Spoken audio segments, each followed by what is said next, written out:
Okay, so what's up guys? Tapos na tayo sa Toyota Kalamba. Punta muna tayo Kabuyaw. Grabe, I got robbed. We're here at Toyota Kalamba.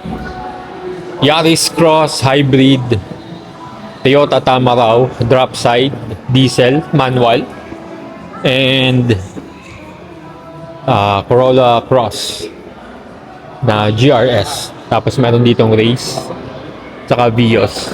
So sa drop side, marami kayong pwedeng gawin guys. Kita nyo naman, pwede kayong mag-camping, mag-date. So ito siya. Hilux with a steeless wheel. Napaka-forma ng headlight, no? So na-feature ko na siya before, nung nandito tayo.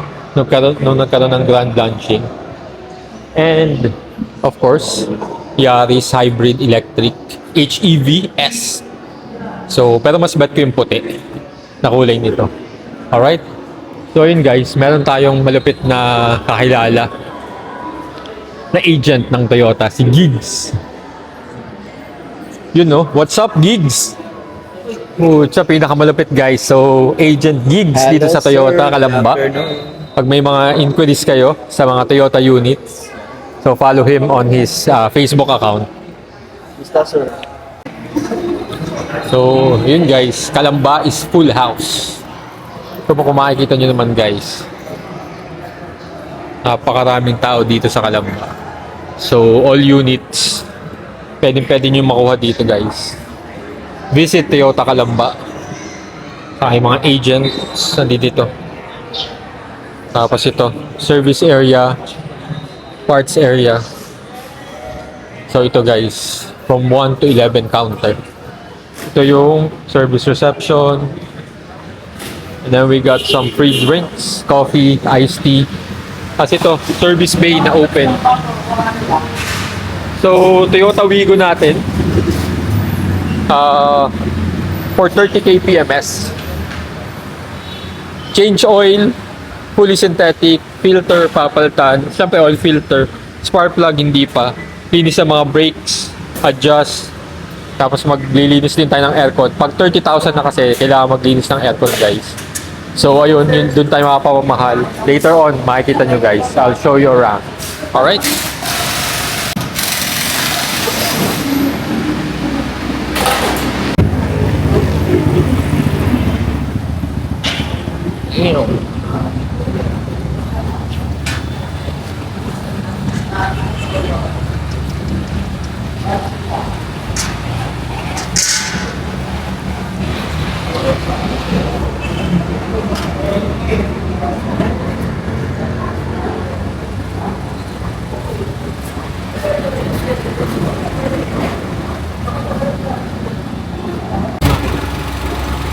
Ayos po naman pala. 30k PMS, ito yung mga ginawa guys. Replace engine oil, fully synthetic, oil filter, gas injector cleaner. So hindi ko na pinalis yan kasi 30k na din guys eh. And then syempre gasket kasama yan. Of course, and then next is that brake cleaning. Ginawa din yung mga brake cleaning. Aircon cleaning, yan yung nagpamahal din dyan. Aircon cleaner. So unit price noon around 3,000. So yan, kita nyo naman guys, di ba? Tsaka yung mga battery checks and ganyan yung inhabot natin. Sheesh! So nagkaroon naman tayo ng discount na 700. And ayun nga, basically, so 30,000 PMS. Yung last time nagpa-PMS nung 20,000 was December 7, 2024. So 6 months. So just enough. Sakto lang, 6 months for the 10,000 kilometers. So alam nyo naman guys that si Wiggy Boy is daily driven natin. And then ito guys yung mga parts na pinaltan. Kita nyo naman, I think before ito yung sa mga engine oil, di ba? May tira pa, lagi may tira yan guys. So makakaipon tayo sa next change oil.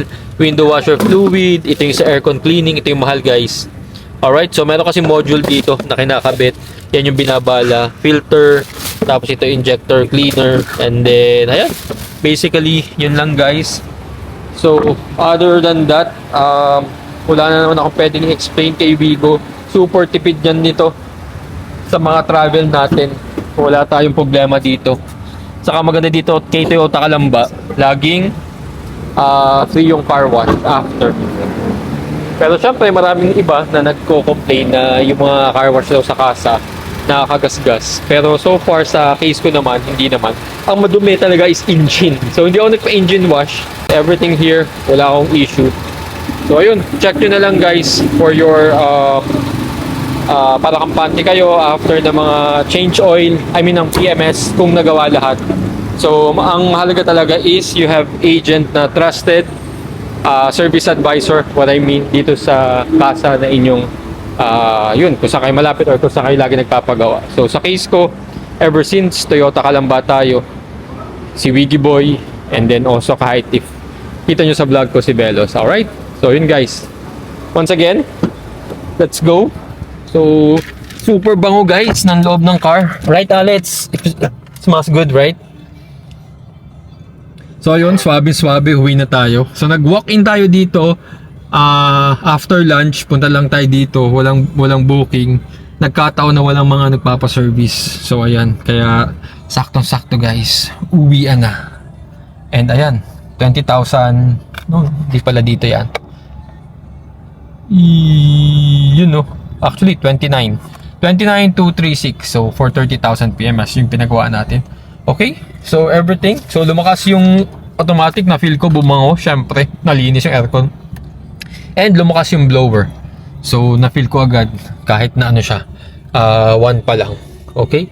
So, napakadali yung process sa Toyota. May Toyota app. Pwede kayong minsan nagre-reach out yung mga agent sa mga booking. Ayun. So, it's about timing lang talaga kung kailan kayo pupunta at kailan nyo gusto ipagawa para hindi masayang oras nyo. Okay? So, yun lang guys. And once again, on to our next one. Bye!